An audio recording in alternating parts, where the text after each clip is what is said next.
All right.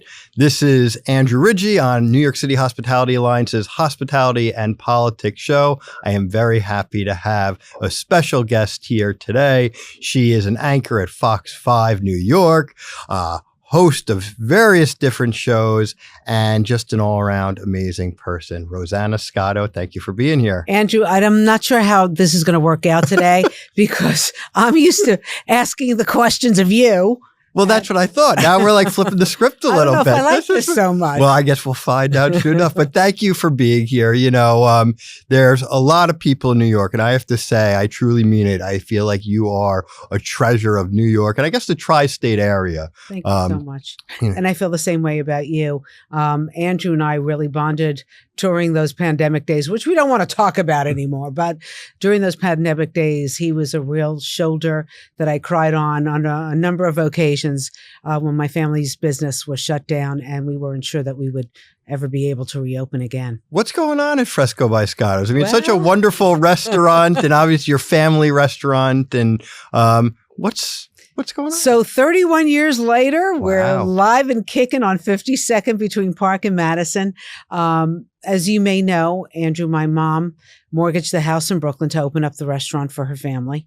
At the time, it was my brother Anthony, my sister Elena. My mom was very active in it, and myself, but I was always kind of on the outskirts. They called me the president of schmoozing because I always had another job, the day job at Good Day New York. And so I would come in there and I was not part of the day-to-day operations. But 31 years later, things have changed.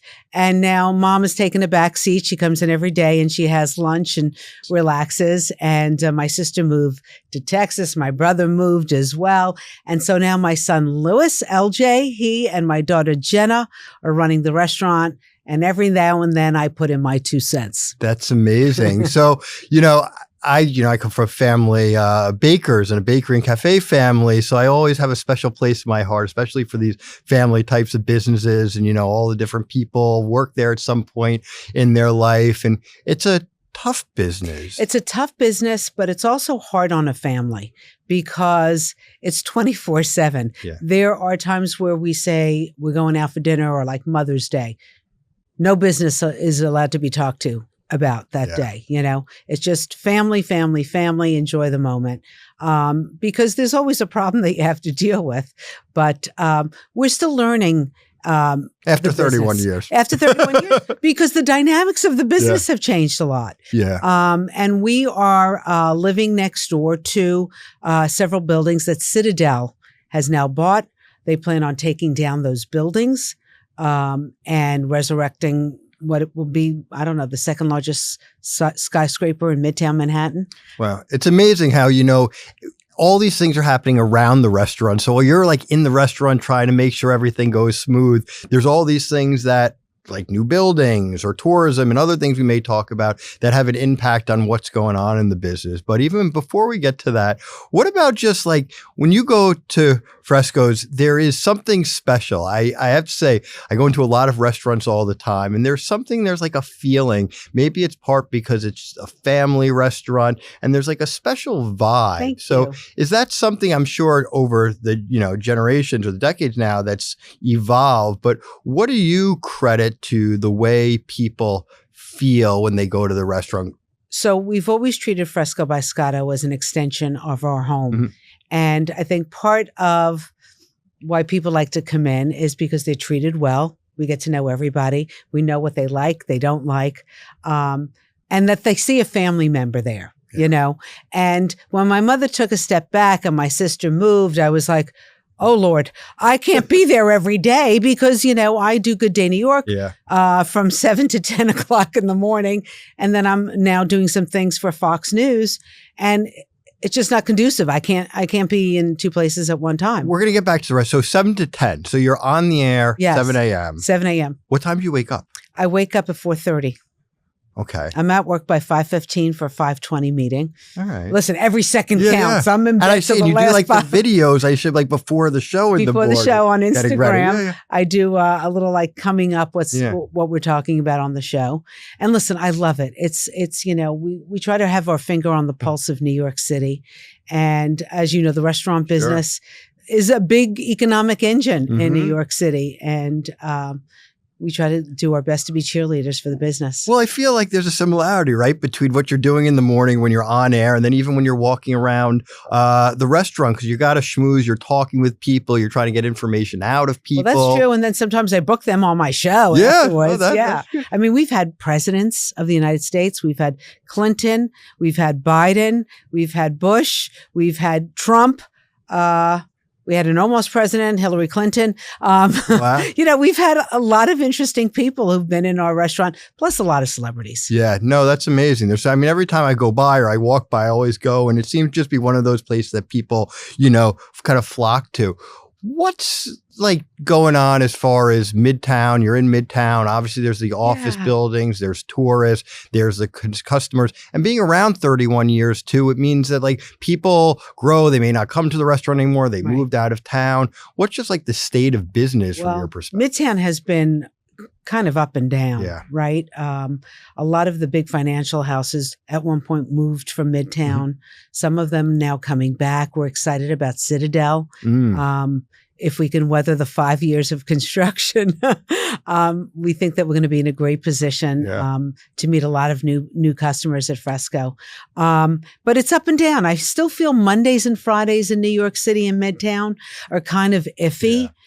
We were very concerned about congestion pricing because a lot of our people on the weekend are from out of the Manhattan area. Driving in. And, would they spend an extra $9 to come in? I think when congestion pricing was first put in place, I think people were mad and we did see a problem. Yeah. But now I feel like people are still mad. Yeah. But they're adjusting. They're adjusting and easing back into our Friday and Saturday nights. But the thing with congestion pricing, I think whether or not people are going to come in to drive into the zone, or if they're not going to drive in, maybe they'll end up taking, the train instead. I think that was always, who knows, we'll see. I think one issue that we knew was going to happen, and we're saying now, see, told you so, is the congestion pricing surcharges. It's like every day from another restaurateur in the zone, I get a text of an invoice that shows, a few dollar congestion fee, zone surcharge, or prices have raised. And that's been a frustration for a lot of people. I heard from a lot of the, people promoting congestion pricing. Well, it's going to mean that trucks can get around the zone faster because there's less congestion. So they're going to be able to reduce the price. And I'm like, yeah, we'll believe it when we see it. Maybe on Mondays and Fridays, you can still kind of get around quickly. But they're not reducing prices, and they're not charging these congestion pricing fees. So that's one of the things I think about and would love to hear from you from like the restaurant perspective is, it's obviously, in my opinion, the greatest restaurant city anywhere in the world, but it is so damn difficult to do business. And even things that are like well-intentioned, perhaps like doing a congestion fee, it's going to raise money for the MTA, it's going to reduce congestion, better air quality. It just frustrates people, and they look like the city's kind of nickel and diming them. Well, it's very expensive, as you know, to live here. The rent is too damn high. That is true. And it just costs so much. As I was leaving the restaurant to come here, my general manager just said to me, raspberries have gone up. So I said, what does this mean? Yeah. Do we have to charge more? Do we change the menu? He's like, we're going to give it a breath. We think it's going to come down again. Yeah. So we're just going to go with the cost of what it is right now. But, everything, taxes, payroll taxes are going up. We're just taxed constantly in New York City. True. And a lot of people think the congestion pricing is another tax. Yeah, and then a lot of the businesses have to pay the commercial rent tax on top of it. So it's just one thing after another. Taxes are no fun. Food is fun. When you're at your restaurant, what do you eat? Well, it depends on the day. If it's Monday, it's salmon. That's very good. Looks like you've done that If it's before. Friday, it's chicken parm. we ease into the pasta and the chicken parm and my mother's meatball, which is the most delicious meatball in New York City. But we have everything from fish to, of course, the delicious Italian specialties, rice balls, meatballs, chicken parm. But we also have delicious Dover sole and bronzino. So you can stay on your diet most of the time. When you choose. When you walk into the restaurant, like, what do you look for? Because obviously you're going in there and the family restaurant? Yeah. Are there like, what do you look to see? First, I make sure that my kids are working and front and center. They are. And because they are I said to them, more than anything else. Are you happy? Sorry, are you happy that they're in the business? I am. I want them to be happy to be there. Mm-hmm. I want them to be happy to be there. Yeah. Because it is a fun place, but it's also can be a pressure cooker. I always feel like this too. You know, it's one of those things where it's like in your DNA, you know, and you really have to love it because there are so many headaches. But if you do love it, it's in your DNA. It's like there's nothing else you could imagine doing. And when it's a fun night, it's a fun night. Yeah. Oh, you have so much fun. The dancing. We do a lot of pop-ups at Fresco on Fridays. Like we do, last Friday we did an Amalfi night where we had these beautiful dancers and a fun DJ. We have Max from Dancing with the Stars coming up on a Friday. He's bringing his vodka and dancers. And so we're doing things that are kind of different just to get like our customers back in and say, hey, this is fun. So that's nice. So all this kind of entertainment programming has become something really part of the business model versus just like a one-off. I think it's part of the business model. I think that you have to, the competition is fierce right now in New York City. So many different restaurants out there. So you have to give people a reason to come back. You know, they've had the chicken parm. They like the chicken parm, but maybe they want to try the chicken parm somewhere else. But we got to say, hey, we got dancers. Yeah. We got a new DJ. Max from Dancing with the Stars is coming in. You know, it's the experience. Well, that's what it is. You know, when you have people walk the room and they recognize you and you talk to them. And I think that's such an important component, especially today where you said there are so many good restaurants where you can get a good chicken parm. But what kind of sets you apart? So what about when you go out and if you get to go out to other restaurants? I like to go out and see what other people are doing. What do you look for? Like, I want to enjoy the experience. I want to see what they're doing differently than what we're doing. I like to see what they have on their menu, how their hospitality is, because whatever you learn at that experience, I like to incorporate at our place. If they have a fun cocktail, if I notice that they say something when the people sit down, you know, maybe we need to incorporate that in welcoming people to Fresco.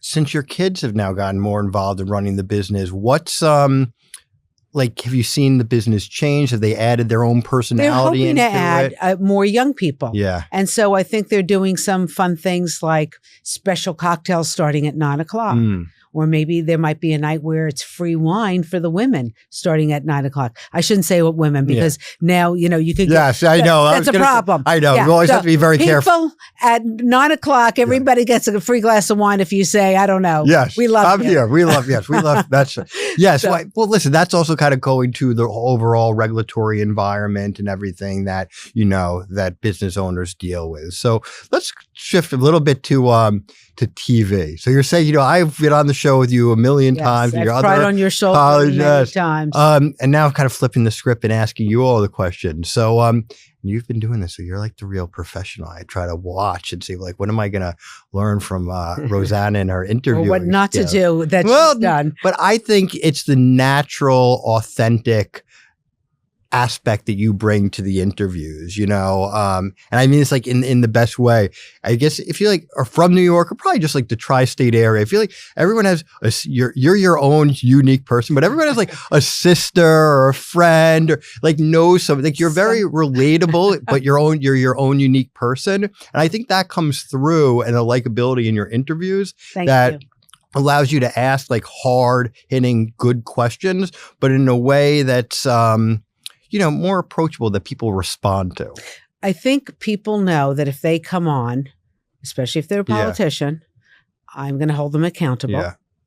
I'm going to try to be respectable and fair, but I'm going to hold them accountable because I live here too. Of course. I grew up here too. I want this to be the best city in the world. Yeah.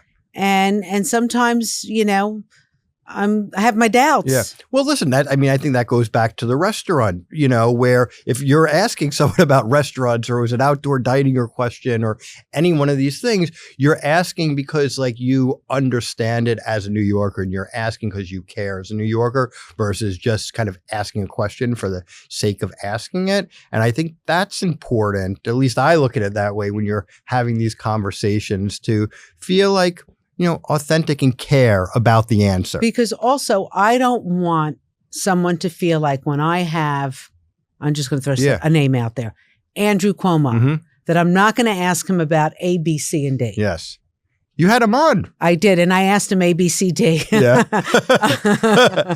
And so, I mean, the thing is, they have to know that they're going to have to answer the question. And I don't want people to say, oh, she's throwing another softball. Yeah. So how much of you at this point, like, do you do preparation for your interviews? Absolutely. You do? So every single one of them. Okay. Every single one of them. I could spend anywhere from a half hour to an hour the night before getting ready. Oh, wow. I write a lot of notes in my phone. So that in the morning, like I jog my memory. I always do that too. I always find myself with the notes, the voice notes. I'm like walking down the street and whatever it is. I'm like, oh, I got to remember that for, whatever reason. So do you have like some interviews over the years that have really stood out? You're like, that was one of the most fun interviews, funniest interviews, or controversial interviews? I've had a lot of epic interviews. I know. I don't know where you even start picking. But one I'll never forget is Jim Dolan, who is the head of MSG. He came on, and I didn't know this. He had mocked up a wanted photo of the head of the state liquor authority. I know all about that story. Yeah. And as someone who's in the business, I'm thinking to myself, what is he doing? Does he know what he's getting himself into? And he went there. And I tried to help him like, are you sure? Like, this is not a good idea to say that he's wanted and whatever. But he was a fun interview. And boy, oh boy, we made news with that interview. That interview had legs for weeks. People were still kind of picking over things that he said during that interview. And it was fun. And I think my bosses had no idea what was going to happen. Yeah. I didn't know. Like, I was prepared, but I had no idea. He had his own agenda waiting for me. Yeah. Listen, that's an interesting role. I feel like, he's obviously in the news for this and a lot of different issues quite often. And I love to see like a tracker of, the publicity he's getting. Like, if the Knicks are not winning or doing well, is the, publicity more negative? And when the Knicks are doing well, are people just like more positive? Because right now, well, so far, so we'll see what happens with the Knicks, now. But, all right. So what about, I was also going to say something about that with props, because I've thought about going on, on different news shows and talking like, do I bring a photo? Do I bring a prop? Bring food. Food's always good, Andrew. Actually, I did with Laurie Stokes, your old colleague. I remember on her final, she did like a week of goodbyes with people who would go on the show and the evening show. And I went over to Melba's and I got a cake. And I brought Laurie a cake live on the air from Melba's, which was a lot of fun. That's the thing. You can't go wrong with food. Exactly. People love that. It's way to your heart. Right? I know. Well, I even feel like with reporters and news and everything. I should have brought you something today. I know. I just came from the restaurant. That's all right. We'll go. I'll come Andrew, by. Come by. That's all right. It's, with the news, like, people always like to talk about restaurant and nightlife issues, and it's really good. So I'm always like, yep, I'm here to talk about it. Whereas, like, if you're the head of and no offense, like a plumbers association or anything else, like, just people from all walks of life gravitate towards food and going out, and it allows our issues, what we try to do with the Hospitality Alliance, make sure that like our industry's economic importance, cultural significance are considered by all of these government officials. When you have all these government people on the shows, I know they're talking about housing, they're talking about crime. How much do you get a sense that they're in tune with what's going on in the business community, particularly the smaller business community? Well, I worry about that because a lot of them have never worked in business.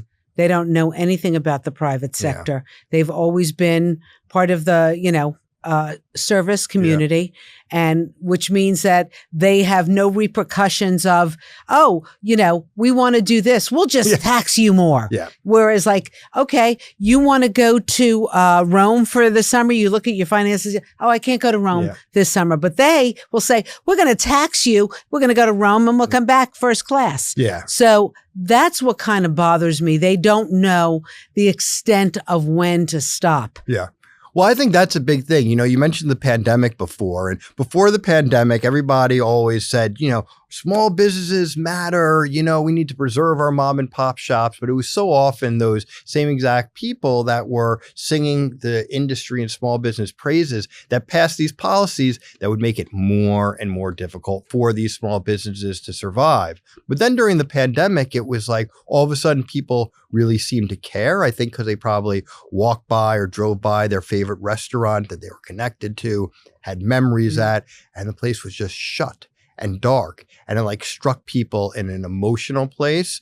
And they started talking about and caring, and we got so many policies passed during that time. But it was like no matter what we did, what policy we got, it was never enough because the pandemic was just such a it's just expensive to operate in New York City. I mean, I remember, they said close your business. Yeah. And, my mom and my sister, they basically closed. I don't even know if they closed the lights. Okay. Yeah. They ran out of the restaurant and barely went back. And then when it was time to kind of try to reopen, the electricity was through the roof. We were paying for things we never shut off. We didn't know. We didn't know how long we were going to be gone. Cable, we were still paying for cable even though nobody was there. Yeah. And that was also, there was a lot of it. I remember a lot of people with their electricity and all of those bills. And by the way, the city, the state, and the Fed still wanted their taxes, even though you were not operating. Yeah. No, it's really, really tough. I mean, I've always thought we need to find a way to get more people with small business experience into government. I think that's one of the problems is people go in, even if they have the best intentions of the world. But like you said, they've never worked in a restaurant. They've never worked in these types of businesses or made payroll every week, So when you haven't experienced those types of pressures, it's easy to say, well, we're just going to mandate this. We're going to mandate that. It all sounds good. And there's like this, muscle in government. I feel like that always its first action is like, how do we regulate? How do we do this? How do we do that? Like, the outdoor sheds. Yes. Let's talk about the outdoor sheds for a second. We had after COVID, we shut down in 2020. We tried to reopen in September 2020. It didn't work out. Yeah. Had to close down again. We had $0 left. And then we said in 21, we were going to try one more time. And that's when we reimagined the outdoor because people wanted to go out. Yeah. We had a beautiful outdoor area shed that Larry Scott, who's an event planner, we went to him. We said, pretend we're in Capri. Make us feel like we've gone to Capri without like getting on a plane. And he had lemon groves and fans and heaters. It was just gorgeous. But then the new regulations came in the last year. We had to pull down this structure, which I don't even want to tell you how much it cost us to put it up and then to pull it down. Took it down. And now with the new regulations, we have 3 tables in a shed right now. Okay. And was it worth the cost? The application process, the liquor license. Yeah, it's a lot. We don't even know if we're going to make back the money that we put into A lot of people are saying that. They're just not sure if it's going to pay off because of all these costs they're going to have to see and the demand and how it's going to play out. And now like there's rumors, maybe you don't have to take it down after all. I really don't know how it's going to play out. We're advocating for a whole bunch of changes to the new program. One of the problems, particularly with the roadway dining, the shed, by the way, I think yours is not a shed. It's much more like an outdoor dining cabana or it's a cabana. It was a cabana. It was. Yes. It's a shadow of what it was, but we have plans. We're zhuzhing it up. Yeah. Listen, it's a new policy. Yeah. My job is always, like people, I always get restaurant people calling me crazy, yelling, screaming about this problem or that problem. I say, listen, some things are incremental. Like there's many aspects of the new outdoor dining program, believe it or not, that are better than the old sidewalk cafe law. But clearly, there's significant problems with the new program that has reduced participation and also just created a lot of frustration for people like you that are doing it, that are looking at the cost and are like, is this going to end up being worth it or not? And the other thing, Andrew, I mean, I know like they like to be equal with everybody. But, those of us who are in commercial areas, we're not in a residential area. So on Friday and Saturday, that area is a ghost town.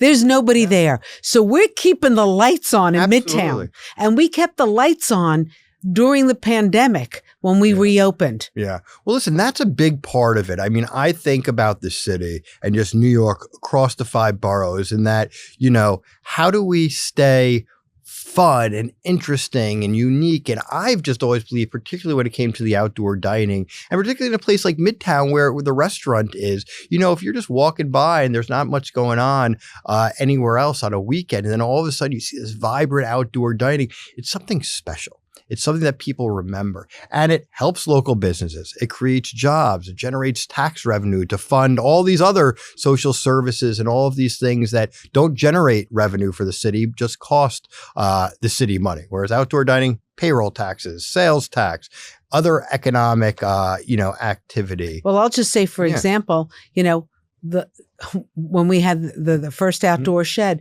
I think we had, I don't know, at least 10 tables. Yeah. And sometimes we could fit 70 people at those tables. I think we can fit 12 now. So this is what I'm going to say. Yeah. We're not going to hire the people that we would have had outside to man the tables because we don't have the tables. Exactly. And that's the thing, is the loss of job, the reduced hours, fewer tips, and, all this impact. I'm just thinking about like the city and a vibrant streetscape. What's your feeling on the city right now? Are you like, yes, like, cheering the cities? And we were always going to have problems. So notwithstanding the real problems that we're always going to have, but are you like positive on it? Are you worried? What's your sense? Well, listen, we're in an election year. Yeah. So obviously I have concerns in an election year. Mm-hmm. I think that we've seen New York City come back. Yeah. After, the disaster of 2020, crime is coming down, and it feels better on the streets of New York. And I'm hoping for the best, but I think, we gotta get people out and vote during an election year. What do you hear from the restaurant customers? Because I know you're in there and people are talking, so obviously when people are on TV, they're talking one way on TV. But when you're in the restaurant, people are kind of getting real. They have a couple of drinks. You know what I mean? And they get a little too comfortable. But what do you I think that they're worried about the election too. Okay. Yeah, I think they're worried about the election too. A lot of our customers are more moderate. Yeah. And so they don't want to see it going extreme either way. Yeah. I think that's also kind of, tough. And when I just look at the political dynamic, we were talking about having people in office that, may have not worked in a business or a small business or owned or operated a small business, and that could be really helpful, I think. But I'm also just thinking about like policies. Do you have things that you think about at the restaurant that like, if government, sometimes it's like we just need government to stay out of the way. But then other times it's like we actually need government to help. Are there things that you feel government could step in and help? I don't want them to help any more than they're doing. Yeah. They've done enough. Yeah. I know. Well, I actually would say that like you'd have Am I going to get in trouble for that? No, you can say whatever. But I mean, that's what sometimes government officials will ask me like, hey, Andrew, I want to help the restaurants. I want to help bars. I want to help nightlife. What can I do? And I'm like, just don't do anything.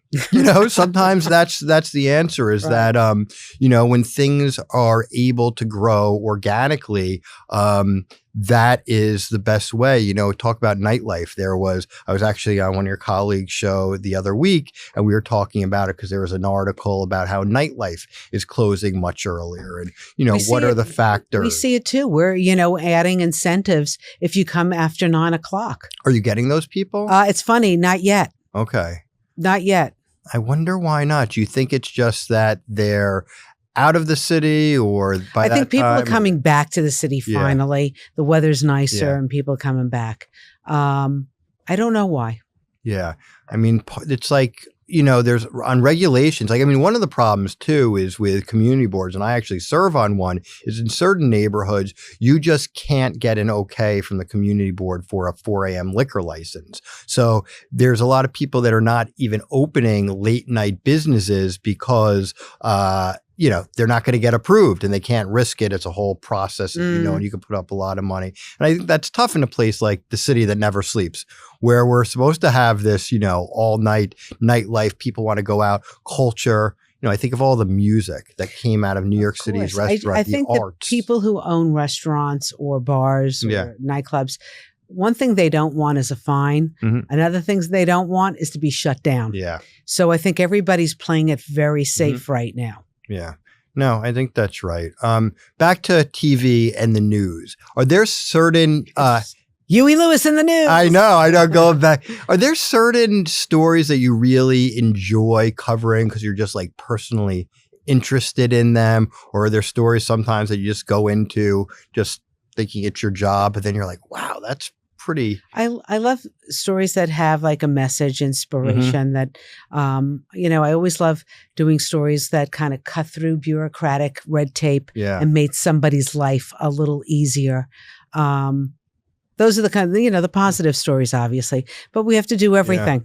We have to do the news and those positive stories. Do you feel like you have a greater responsibility to the public? Like when you think about your role, like you're Rosanna to your friends and family, but doing your job, do you feel like you have some elevated duty or sense of calling, or like how do you view what I'm you very do? old school. I was taught by, the journalist in this town, Sure. Those footprints are being kind of washed out a little bit. But I still feel the same kind of responsibility of being fair and honest and making sure that I ask the questions that the people at home want to hear. Because they're investing their time in me. I don't want it to be a waste of time. I want them to come away with learning something or knowing that I'm advocating for them. Well, that's what I love. I think, I have to say it. I keep going back to the restaurant, but I feel like it's a place where you get to hear everybody. I always worked in restaurants. I even think going back, like, my family's bakery being there, you just kind of hear everybody's story. So I imagine you're allowed to take that back and kind of, maybe you were at the restaurant one night and you heard someone ask you a question, so-and-so's on the show tomorrow. I want you to ask him why the hell is, Oh yeah. No, we get all that. Station we get all that, which is great. Sometimes I don't want to hear all of it, but yes, I do appreciate hearing people's opinions on things because I want to know, am I in the right spot with this? Should I calm down? Like a lot of times when I start talking about congestion pricing, I could lose my head. And my husband's like, you got so loud, take it down a notch, But I'm very passionate about congestion pricing because I just feel like right now, congestion's back in Midtown. There's a lot of cars. I mean, I said people don't always love when I say this, but I think people generally there's people, right, that have no choice. They need to drive into the zone, so they're going to pay it regardless of their ability. Listen, my mother's not getting on the subway. She's 89. Yep. Well, There's I said no way. that about deliveries. I said, you're not getting a fish delivery or a vegetable delivery on the 6 train or the 4 train, from wherever, from Hunts Point down to Midtown. Right. Those deliveries have to take a truck. There's other people that have to drive into the zone. But I just wonder, like, and I've said it, the money's the money aspect, but if you made it more difficult for people to, drive, everyone would talk about outdoor dining and be like, it's going to be more like Europe. And I also think about Europe where there's a lot of piazzas in different cities, these places where you just can't drive, or it's more frustrating to drive. And I know on your show, you talked about whether it's, bike lanes or the open streets or that they're closed streets that are called open streets and all of these things, that if, you made it more difficult for people actually to drive into the zone, if it would deter more people from driving, I think versus paying, I think so. I think some people are just they're at that part of their life where they're not getting on the subway. They're not. They're not going to take the train in. They want their comfort. No, I have a friend. I know someone. He's a super, and he drives in from Queens. And he said when this was all happening, he said, the days that there's the street fairs or the 5-borough bike tour, he said those are the days that he would take the train. But if he had to pay, he'll drive in, the other days. But it's like the inconvenience was even more of a deterrent, perhaps, than just plus the money. What we consider safe and normal on the train. Did we get a lobotomy? Have you heard anything from any of the county? Did we get a lobotomy on this? I mean, come on. My kids take the train. I'm sorry, I don't. My kids take the train and they tell me what they experience on a regular basis. And this is like almost daily. I'm on the train and the bus with my daughter like all the time, and you see all this kind of stuff and you get it, you can understand why some people don't want to. And as much as the news and the data comes out, it's safe and everything, people's perception is their reality.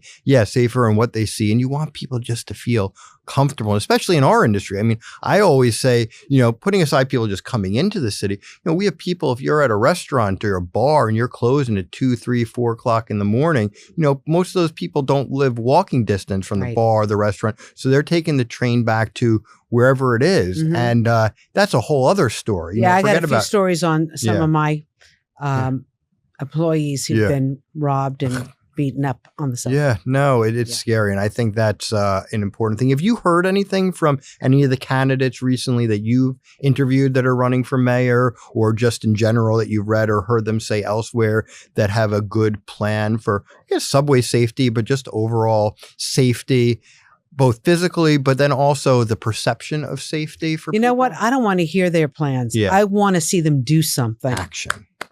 Yeah. Right? Talk is cheap. Yeah. Because I feel like, we have a mayoral election coming up.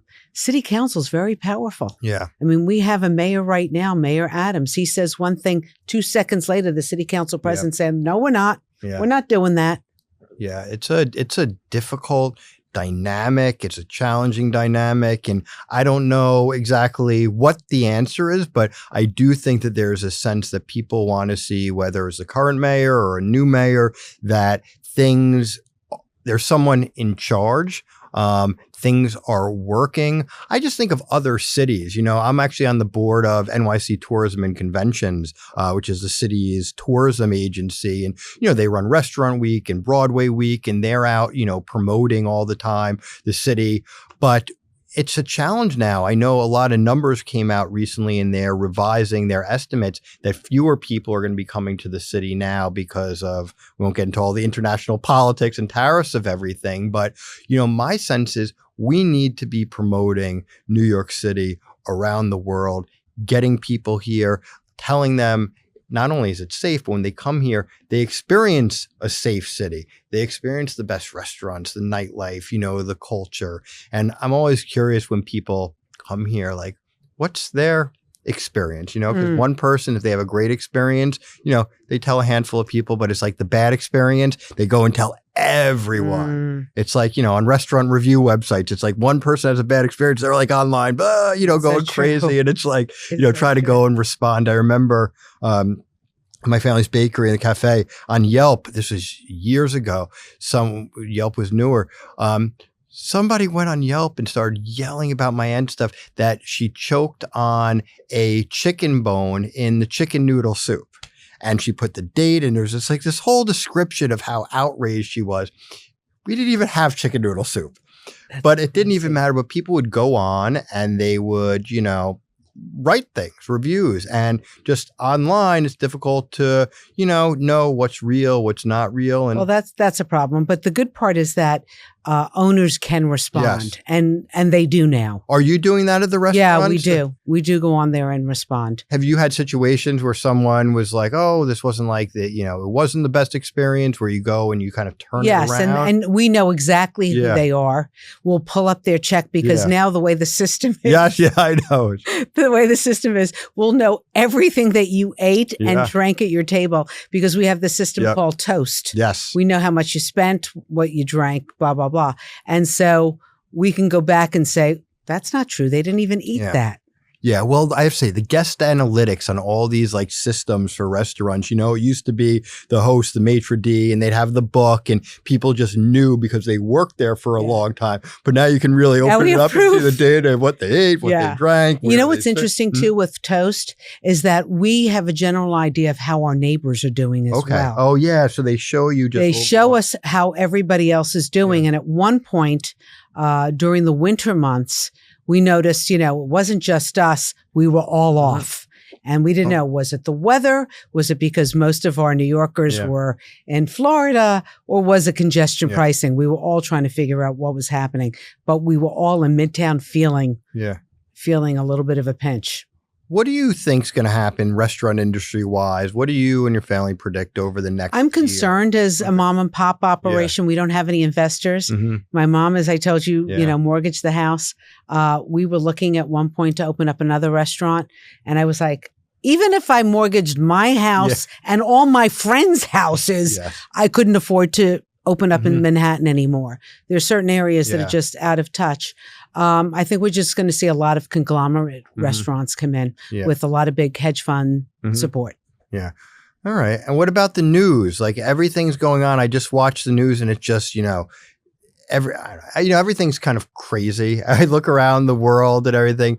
How do you feel now? So we got this, we have the elections and everything coming up, and you're saying you're just overall feeling the restaurant industry of New York City as a whole. Are you overall like optimistic? I'm getting optimistic because I see Wall Street going in the right direction. Okay.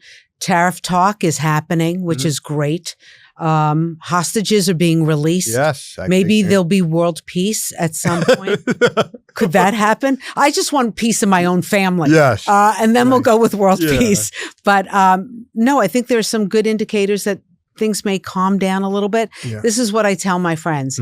Don't watch just one TV channel. Don't read just one newspaper. That's good advice. You need to read everything to see really what the truth is out there and then make your decision. Yeah, I think it's so difficult too. Like everyone panics in the moment, and so many decisions that we make are not good decisions when they're based on something happening in a split second. I felt like that way during the pandemic. There was so much chaos and everything was changing so quickly. I remember there was a book I read. I forgot the guy's name, but he was a hostage negotiator. And he said during these things, everything moves so fast. And his job was to slow things down. And I always think when there's like chaos, especially in the restaurant industry, because there's a million things going on. It's like prime time for dinner service, the reservation book goes down, and then there's something happens in the kitchen, but the show must go on. So how do you slow things down and not make rash decisions instantaneously in the moment when you feel like you have to respond? But in most cases, you don't. If you step back and take a deep breath. It's all about the breath work. You're so right. I've talked to my son and daughter about this because sometimes, it can get heated within the family dynamic. Yeah, of course. And so we'll take a breath. We'll say, you know what? We're going to pick this up tomorrow. Yeah. Have a night to sleep on it and calm down. And, sometimes you have a different perspective in the morning. We try not to do anything that's too rash. If you don't want to talk about your family, you don't have to. But with the son and daughter dynamic, do you see from them kind of growing up, their personal relationship and then how they are in the restaurant together? It's so funny because they grew up in the restaurant, literally grew up. My son at one point, I was pregnant with him when the restaurant opened and he was 2 years old. I'll never forget this. And we have a mirror that kind of goes around the restaurant. And he came in and he licked the mirror from one end to the other. And my mother said, he's not allowed back in here till he's 21. Yep. Anyway, now he's running the restaurant. He's so happy. But I mean, he's learned everything. Yeah. He knows how to peel potatoes and clean the artichokes and things like that. He's worked on the line. They are loving the fact that they now have something to say in the restaurant because their aunts and uncles and grandmother was running it. And now I'm kind of giving them the keys to experiment. That's wonderful. That's so amazing. I mean, I kind of going back like with my family's bakery, I remember we were telling stories like with my grandfather, like I'd be rolling rugelach with one hand, be like, what's the matter? Your other hand's broken. Or, I go to eat, like, are you here to work? Are you going to eat? There's very funny, interesting dynamics that evolve in family businesses. And I think that's what makes it so special. And I think that's part of the recipe at the restaurant of why it's successful. So it's so nice that, the kids are growing up. Yeah. And they both were fired at like one point. Yeah, Each of them got fired and now they're back. And that makes sense. So what about interviews? You mentioned Jim Dolan and that interview. Yeah. Is there someone that you haven't had on the show that you really want to interview? Who would I? You know what? It's so funny because we have had some interesting people. Everybody. Yeah. Presidents,